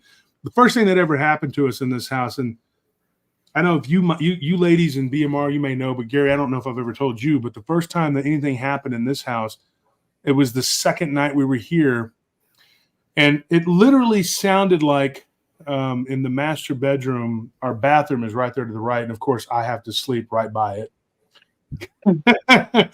So we hear what sounds like somebody get out of the shower, and I stopped and I looked at my wife and I was like, and so we have like a curtain. We don't have a door. It's a really beautiful like curtain. It's like the design is weird. It's like it's an open. There's no door.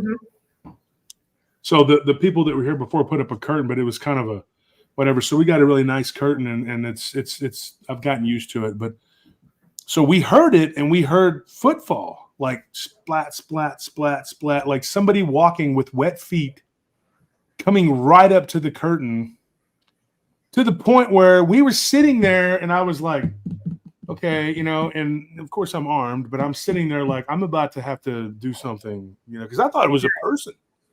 And I looked at my wife, and we waited, and nothing happened. And then I got up and I opened the curtain, and I'm not joking, man. I really thought maybe I was going to see a person. Yeah. There was nothing there, But I've heard some stuff, man. Like one time I was going into the shower, and I was running late for the show, and I was like, oh man, and I did this shaved underneath my chin thing, and I only shaved half of it. And I looked in the mirror and I said, oh crap, so I went back and started shaving really quick, try to get the rest out from underneath my beard. I don't like the neck beard thing. And so I was trying to get shaved, and I thought I saw something behind me, and I was like, what the heck was that? And then I heard what I thought was like a conversation going on, like in my closet. And so I was like, what the hell? And so I walk over to the closet, and there was like that, and you're like, what in the hell? So I opened it, and of course, there's nothing there. And then a shoebox fell, and I was like, and my wife was like at Target or something, and I don't know. I didn't have time to sit there and ponder the paranormal and see what's good, because I had to go talk about it at the studio, Right. And so I'm like, I don't have time for this, so whatever. But then my wife, she comes home, and she's on the phone, I guess, with Maddie, and because they talk all the time. So I'm like at the studio, and then I come home, and she's like, some weird stuff happened, and she started telling me about it. And I was like, well, that didn't surprise me, because something was going on.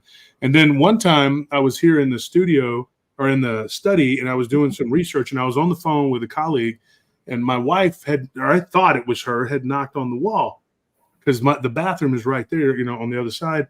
And so I said, hold on 1 minute. My wife's, knocking, and I go around and say, she's sound asleep. So weird stuff, a lot of weird. You know what, though? Next time, let Nelly know, or if it happens to any of you guys, that's your house. You're still there. It's your house. Tell her to stop and go away. In Jesus' name, go away. Yeah, we do it all the time. Okay. I do anyway. I yell. Yeah, because, that's not cool that they're touching her leg. Yeah. That's not cool at all. It doesn't, like I said, I lived in a house with extreme activity, and it wasn't 24/7. Mm-hmm. And it's not 24/7 here, but it was more extreme than it is here. So this is like nothing new to me. I lived in that house down in South Austin for 10 years. Since I've been doing the show, there have been like at least 24 people who've gotten in touch with me, and over half of them lived in South Austin. And some of them lived not even far from where I lived, and have talked about weird activity. So Austin does have an enormous amount of weirdness, associated with it, Yeah. You're living in Pensacola, though, right, Gary? You live in Pensacola, Florida? Actually, I live in Orlando, so close to Pensacola, but more central Florida. Yeah. So Orlando. So I don't know much about Orlando. I've had a couple people give me stories out of Orlando. I can't remember off the top of my head, but what kind of stuff do you get, like paranormal wise? Well, for very local, it's mostly a lot of the times it's of pushing out of Native Americans. So a lot of conflicts happened here that basically tie into it. And we're very well known for the skunk ape. And because of the swamp areas around here, we get the Bigfoot type creature that roams along the outskirts of the, city and so forth. And that's why we even have the Barton booger, which is more of a comical version of a Bigfoot type creature. But to be honest, if you want to ask me personally, I think he's more of a wild man legend more than a Bigfoot. Basically because he has been seen, traveling around resembling a Bigfoot, but he is using tools, such as he's been seen carrying a lantern, or he's been carrying branches and so forth. Mm-hmm. So he's definitely more tool oriented than a lot of the Bigfoot stories that you hear. Yeah. How often do you guys hear about like the wild man stories? The reason I'm asking is you just mentioned that. And Missouri has what's they call the blue man, the Missouri blue man. And I don't believe that's a Bigfoot either. I believe that is more of like a wild man, like as you just said. Like, do you guys get very many reports of like that type of? What's interesting is that for the longest time, before the 1930s and so forth, all the stories were of wild men. We weren't calling them Bigfoot, basically turning them into more ape-like creatures. That didn't occur until we started discovering gorillas. And then we're like, oh no, these creatures, these wild men we've been seeing resemble more apes than humans. So if you look back in history, you're going to go, Bigfoot, Bigfoot, Bigfoot. And then all of a sudden the stories changed into wild men. Florida was very until Walt Disney got there. Pretty much, nobody came down here, at least not for any length of time. Who did come down here were gladesmen, people who lived off the land, and some of them, basically went far left and went way off the grid, and they created their own environment and so forth. And so some of these stories came out of basically feral humans. And in fact, a lot of the Native American tribes would warn of other Native American tribes that were pretty much isolated, and so they became more savage. And they were known as the Shell People. And they were called the Shell People because they built mounds and they would use the shells to decorate them. Well, a lot of their stories were, because of their size and their strength and everything else, kind of led Ponce de Leon to think that the Fountain of Youth was here, because you would have to have something miraculous in the water to create warriors of this size and this, fierceness. Right. So that's why he thought, Florida was the home of the Fountain of Youth, because of these stories of these wild men, or, quite possibly feral Indian tribes or feral early pioneers or Spaniards. Yeah, that's interesting. Really interesting. And, I wonder how many people that are, like what you just talked about, and what, like the blue man from Missouri, how many people who have Bigfoot encounters, but they're not actually Bigfoot. They are these wild men, Like I said, everything has a kernel of truth to it. You just have to find out what's the similarities with all the stories, and that'll lead you to the truth. Sure. Absolutely. Absolutely. And so, like, when I get these stories, I never accuse someone of lying to me. It's possible they were mistaken, but to them, perception is reality. So they saw what they saw and they believe what they believe. And a lot of times it affects them so much so that it changes the trajectory of their lives. It's funny that you're talking about the Fountain of Youth, because I told a story, retold an encounter on my show, and it was some people that were living in the swamps in Louisiana, and they were African Americans. They were Creole, or part Creole, and the guy was talking about his grandmother and how she didn't age, but she would literally go and sit in this little what to him looked like a. He said it was actually pretty gross looking. It was like a stagnant pond, like a small stagnant water pond, and that she would actually drink a cup of water out of it every day, and she would put it in a bath. Like, she wouldn't bathe in it, but she would take some of it and put it in a bath. And he said by the time she was like 90, she looked like she might be 60. And she told him to start drinking it, and he just couldn't get himself to do it. But then he eventually did. And the story was really about a Rougarou, or Lougarou, as they say. And he believes that it was somebody from his church, that it was a deacon, and that deacon was actually after that water. I can't remember the whole story, because I told it a while back. But one of the things that he really believed, that his grandmother was onto something, and that it was a French explorer, or it was either a Spaniard that had told the Frenchman or something, and he had hid some of the water that came to him. It was from St. Augustine. It was in that area. And he had told her that it was named after a saint. So I'm assuming that's probably what it was. But it was from Florida, and it was a special water that would keep you young.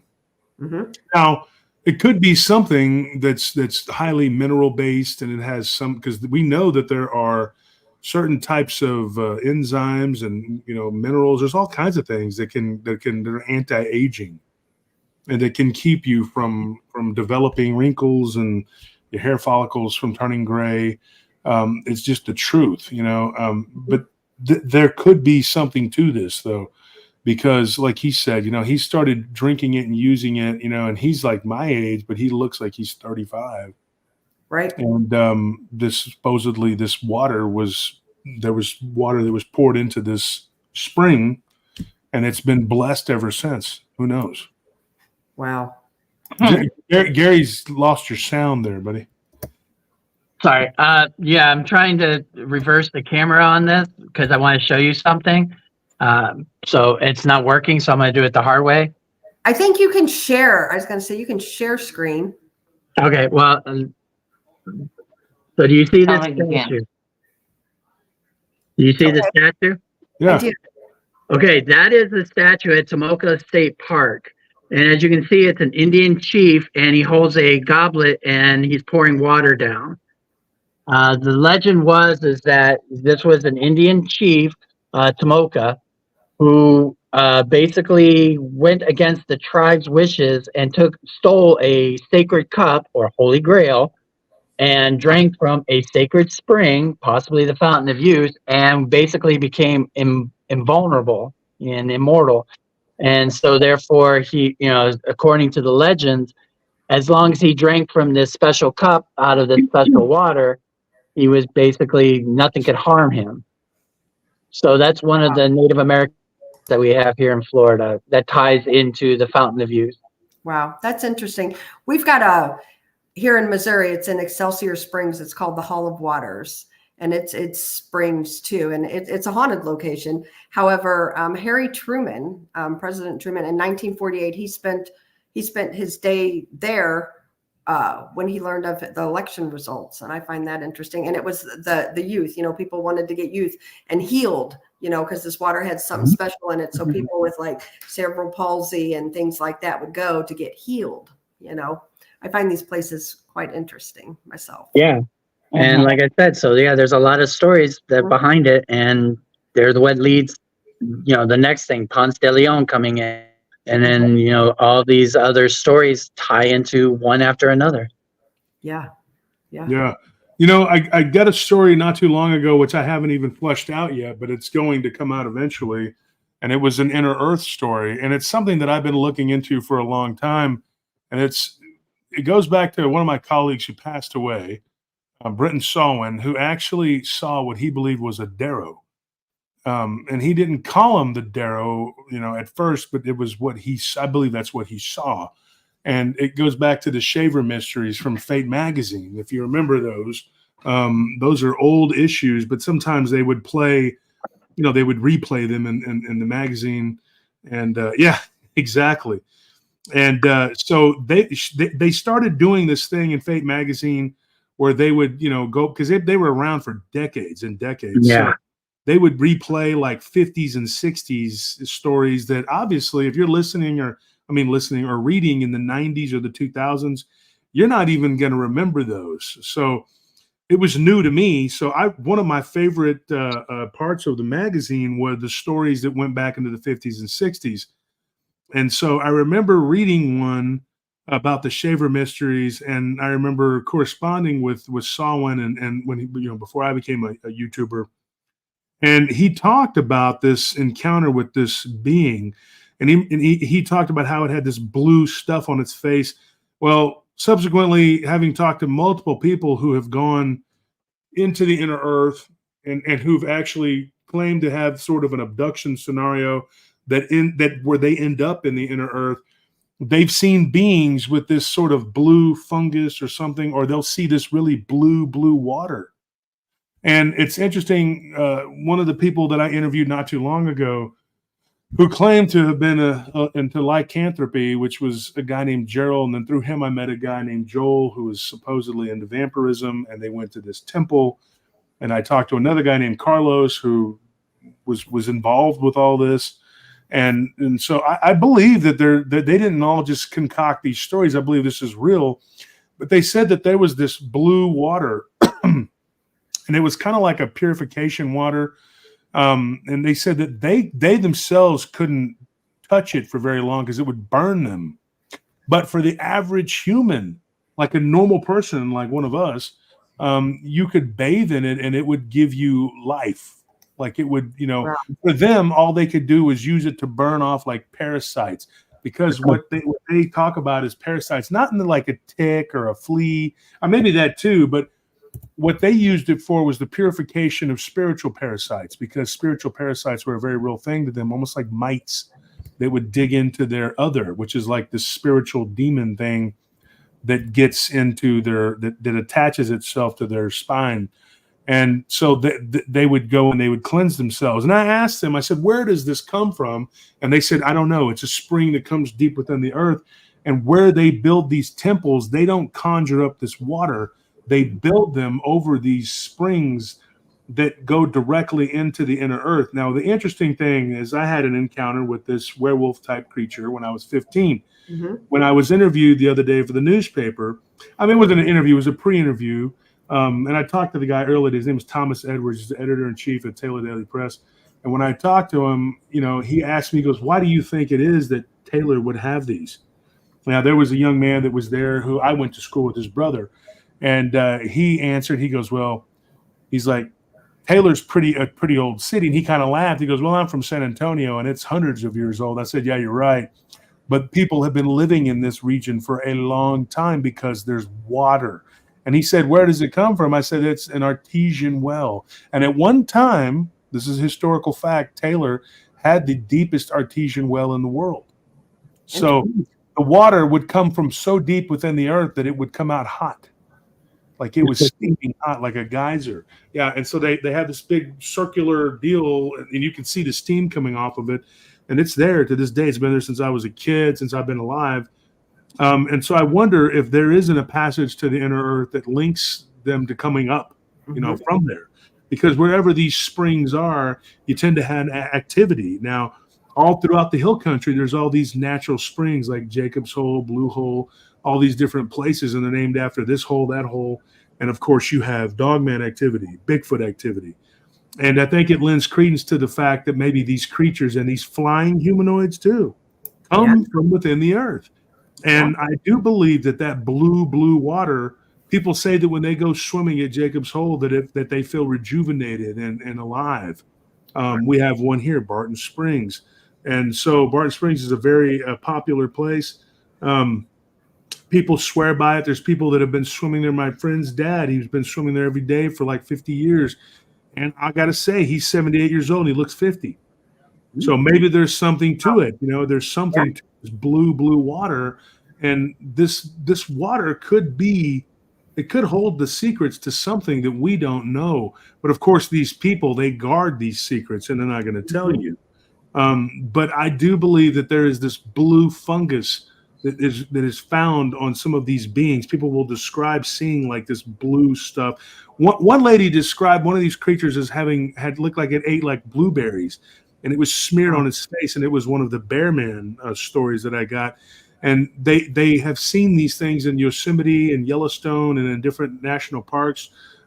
These Bear Man looking creatures, and where they'll have like part of their arm. This is weird. This part of their arm will be like almost like it's shaved, and there's no hair there. And they'll see these blue rune looking things on their arms. It's something that Josh Linocchio talked about on his channel on What Lurks Beneath. And I've talked to Josh about it, and we've postulated on it what it could be, because we've gotten these same stories and these accounts.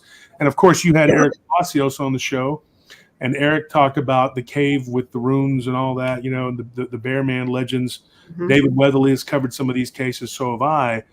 The two most notable, Jenna Perry, Guadalupe Hernandez, and of course they were on the show, you know, talking what they had seen, and it's crazy when you hear about these blue like tattoos that glow on these beings.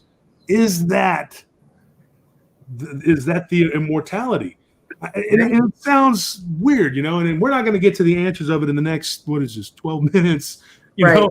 But it's interesting to ponder because, you know, what is it about this blue mist that you see, or you'll see the blue tattoos on these beings? Like, I mean, they have these tattoos. I've heard of alien abduction, you know, people who were abducted, that they will see like a blue marking or something on one of them's arm. This woman was being messed with by these manted headed looking creatures, and she saw this weird sort of runic blue tattoo on one of them. And when she said that, I was just kind of listening, and it was me and Scorpion that were interviewing her, and we were just kind of sitting there listening. And when she said that, I was like, wait, what? Back up. And I was like, can you do that? And it was actually Scorpion's girlfriend's best friend. It was his ex-girlfriend. Don't call her his girlfriend. He'll freak out. Like, it's his ex-girlfriend, but her friend. And she gave us a story about one of these abductions that she had And she said that she saw this blue marking on one of them. And when she said that, I was just kind of listening, and I was like, wait a minute, what? I said, what did it look like? And then she started describing it like a weird S-like with a straight down, like a backwards question mark, but with a weird little thing at the top. And I thought about that, and I remembered it, you know. Although when I was talking to Josh Finocchio and we were going over some of the cases, one of those cases involved a marking on one of these creatures that was very similar. Mm-hmm. And so I remember that. I believe it was on What Looks Beneath, but we talked about it. And he's just like, you know, I don't know, man. He goes, we get the stories and we just, you know, we repost them or whatever. But I think that these themes, they come up over and over again. There's something to it. Right. And some people describe this water like these guys that were practicing this vampirism or whatever, when they would put their body into the water, it would kind of burn and tingle. Describing it kind of like, you know, for us, you know, like whenever you get a cut and you pour like alcohol on it, you know, how it feels like a burn, you know, that's how their whole body would feel, and it would tingle their body. But for us, it would just be like, it would feel good. Like, you know, you're being cleansed, you know, like, what's it called? You know, when you exfoliate your skin or whatever. But for them, it was like a burning thing, because I think it is a purification water. But sometimes they said that the water would be thick, almost like a gel, which was another weird thing, you know. And so whenever this guy was telling me the story about the Lugaroo and his grandmother going out there and getting a cup of it every day, and she said, don't use too much, because if you use too much, it'll make you sick. And he didn't understand why that was, but he said there was like this green moss all around, and it looked very unappetizing. And so she said that she figured out a way to incorporate it into her diet every day, and she would drink it. And she never got sick. She never got any, you know, whatever. So whatever that water was, I have no idea. But I know that just a little bit was poured into that little spring there in Louisiana by a traveler. He was either French or Spanish. And he said that it came from the city of a saint, you know, in Florida. And that's all she remembered, because it was told to her from like her grandmother or great grandmother or something, great grandfather. Mm-hmm. So, you know, there could be something to this. Like he supposedly, the story was that they gave him, you know, shelter and water and food. And then he stayed for a couple of weeks and helped them on their little bit of land. And in return, he gave them the gift of eternal life. Wow. But it was up to them how much they were willing to drink of the water and if they wanted to live that long. And her great-grandfather had said, it's not natural for us to live this long, and because he lived, according to her, 120 years. It kind of reminds me of that the legend, or the actually historical proof of the green children of Wolf Pit. Two small children in Germany just showed up. They basically told a story of how they had wandered into a cave, and they just showed up, you know, outside this German town. Their skin was completely green, and they could not, and they were in perfect health when they were first discovered, but when they were away from whatever diet, you know, changed their skin green and so forth, the boy died basically of malnutrition, and the girl kind of, her health just withered away. She survived, but, you know, again, from some underground community and life that they could not, you know, find the way back to, and away from whatever was, you know, nourishing them and causing them to be green. Without it, they just couldn't survive. Mm-hmm. And what you said earlier about the Hexam heads, that's another interesting encounter. Yeah. Because they found these stones, and then the next thing you know, there's like a werewolf showing up in the house and going up and down the stairs. And, you know, the Serbian werewolf case comes to mind. Me and my brother covered that one. And at first, whenever I was having a really hard time understanding the woman, because she had a very thick accent. And then when you're trying to Skype with somebody from Serbia, it's sketchy at best. You might as well be using an Etch-a-Sketch. I mean, you couldn't even, it was terrible.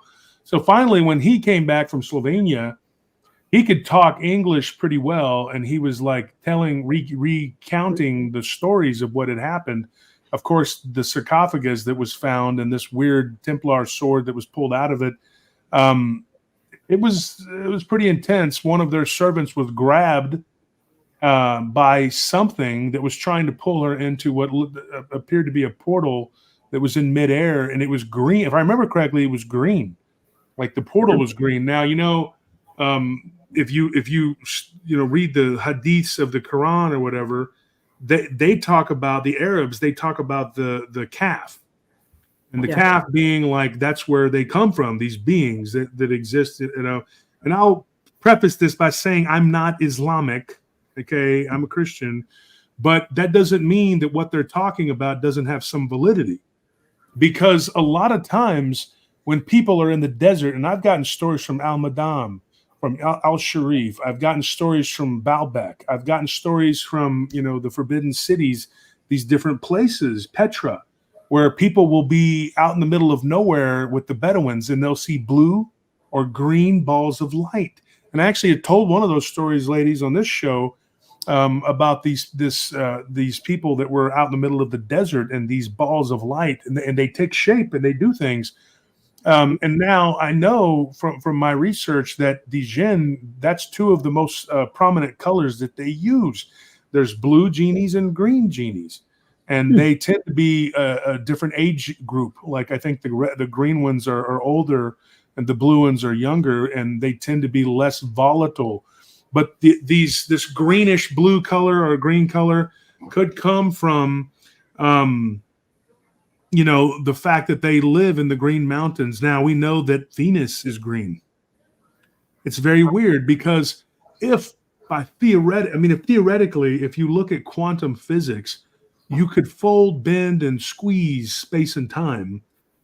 We could build a portal, and I think Kozyrev, Nikolai Kozyrev, one of the smartest people that ever lived. A lot of people named Nikolai tend to be pretty intelligent. Look at Tesla. But if one were to be so inclined, I'm actually writing about that with my wife, and we're talking, and I hope we don't I told her this, and this isn't to sound arrogant, but I think we need to take some of it, tone it down a bit, because a lot of it gets too far in depth, and people aren't going to really understand the quantum entanglement theories and things like that. So whenever you just, in a nutshell, it's been done where that you can literally bend space and time. You have this ability to actually leave our world and go into another world. You could literally walk from Mars to Earth or Venus to Earth. Now, it does say that they live right next to us. Now, Venus is on one side and Mars is on the other. I think it's very interesting. Napoleon, one of the things that he talked about, which is oddly enough, Hitler said the same thing. And if you ever read some of the memoirs that these guys wrote, and a lot of people won't do it just because they were like, oh, they were evil men. I'm not even here to judge these people's souls or their beings or their character. But they both talked about being in contact with what they called the red man. We'll use Napoleon, okay? He talked about seeing the red man on multiple occasions. Now, red is also the color of death. It's also the color of life. It's the color of war. The Greeks paid homage by slaughtering a bull every year to Aries, who was the patron of war. And he's an interesting character because he's a little g god, and they actually paid homage to him because the Greeks were always at war. And of course, they were able to defeat the Persians and the Cretans and many of their enemies. And of course, Aries played a very big part in that. But we know him by another name. The Romans called him Mars. So the red man that these warring people talked to could have been an advisor of some sorts coming from that planet. Now they say, well, Mars isn't actually red. Yes, it is. And it's because of the atmosphere. What people don't realize is that there's all this disinformation that has been put out there to make you believe that you've been given disinformation. Do you see how that works? And then they're going like, you've been deceived into believing that you were deceived. You were right the first time. But that's what they do. Interesting too, Aries, if you look at him, just as a side note, he was not beloved by the other gods. He was looked at as kind of a pariah and actually like a necessary evil. And even his own father, Zeus, didn't really like him or look at him favorably because he looked at him as a lover of death and destruction. he wasn't on the par with like Loki in the Northern European tradition, you know, but he was kind of like, you know, this guy comes to the party and he brings violence, you know, that's kind of what he does. And it's good to have him around when it's time for that, but when it's not, he's just kind of a nuisance type guy. And so that is, you know, the weird thing about that, you know. But it does talk about in the Quran, the Hadith, about how the jinn have neighbors, and we have neighbors, and that could be neighboring planet. Just a theory. I'm not saying this is what I believe, because I've postulated on all kinds of different theories. What is really going on? Your guess is as good as mine. But there's that, you know. Yeah, absolutely. This has been an interesting show. I got to tell you. We've been all over the place, and I love it. I was going to say, I think we touched on like every subject known. Well, I like great. I like those kind of shows. That's great. I love that. Yeah. I think that's what your show is about, though, isn't it, ladies? Just, you know, just it's sitting around talking. Wherever the conversation goes, it goes. That's what we do. That's great. Yeah, not scripted. We're just friends sitting here having conversation. That's all it is. And it's like a lot better that way. When you come out and you have like a set way to do things, you're kind of like, okay, we got to do this, we got to do that. If you just kind of hang loose and let it come, you know, then it comes, you know? Yeah, exactly. Yep, for sure. Well, we appreciate you coming on, Gary. And Josh, you're always welcome on here. You know that. Just pop on. Say something. Poncho Zorch, he says, I hate religions that wish death upon entire other ethnic groups. Look, man, I'm not up here. I'm not a proponent of any religion. And in fact, I'm going to go on record as saying I'm not religious. I'm a follower of Christ.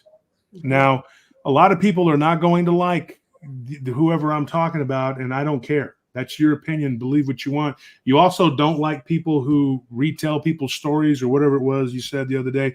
That's cool, man. It's totally up to you to like or dislike. I'm not here to change anybody's view about religion. I could care less, you know, what people believe or don't believe. I'm not one of those bigoted people that has to feel like, you know, you don't believe like me, so get my gun and all. I don't care about all that. That's not me. I'm not that guy. There are people who are of every religion, every sexual orientation, every race who have brought me their encounters. And I'll say this, sometimes they want to talk to me about their personal beliefs and all that. And I'm usually pretty accommodating. I'll listen up to a degree. And then once it becomes proselytization or especially pontification, then I'm kind of like, look, I'm not here to hear all that. I'm just here to get the stories, and I'm here to retell the encounters. There's another place for all that. And more Josh show. Yeah, dude, that's why you're not on my channel, dude. That's exactly it, because that attitude right there. So whatever. The point being is that I'm not here to judge people. Every time I say anything about whether the person's a Jewish person or what type of Christian they are or they're Muslim, someone always has to say something negative about it. I don't care about their religious beliefs. I do not care. And I never will. And I'm sorry, Poncho or whatever. I mean, that I, you know, it always happens. But I just wanted to address that because it needs to be said, because it's going to happen. People are going to get upset. And then, like I said, you hate people. Well, that's on you, man. I'm not here to try to make people love everybody. You know, believe what you want. Yeah, absolutely. We, you know, and that's the thing, you know, people got to have an open mind, and that's how Brandy and I are, you know, you got to be that way to do this, you know, for sure. Well, once again, we appreciate you guys very much so. And I want to give thank yous to a few people here. Let's see, Tennessee Ridge Runner, and Gary Spikes, T-Bone, Sugar Britches again, Josh Castro, James Fedke, Ernest Diaz, 86, Poncho Zorch, and Two Shadows. Thank you all very much. We appreciate you guys for sure. And also tomorrow night, as many of you know, all of you know, Brandy and I will be in Alabama. So the show will go on. Tomorrow night, you guys get Paranormal Paul and Monica Rollins. So that should be good. They'll be coming on at 7. And then Monica, you can catch her. I guess she'll probably be on your show tomorrow evening, won't you, Josh? Yeah. Yeah. Okay. So you can go dose Monica tomorrow, everybody. So anyway, thank you all, and God bless, and we will see everybody tomorrow. Josh, hold on, don't hang up, and don't hang up, Gary, you either. Okay. All right. Good Thanks for everything. night, everybody. Night. Good night.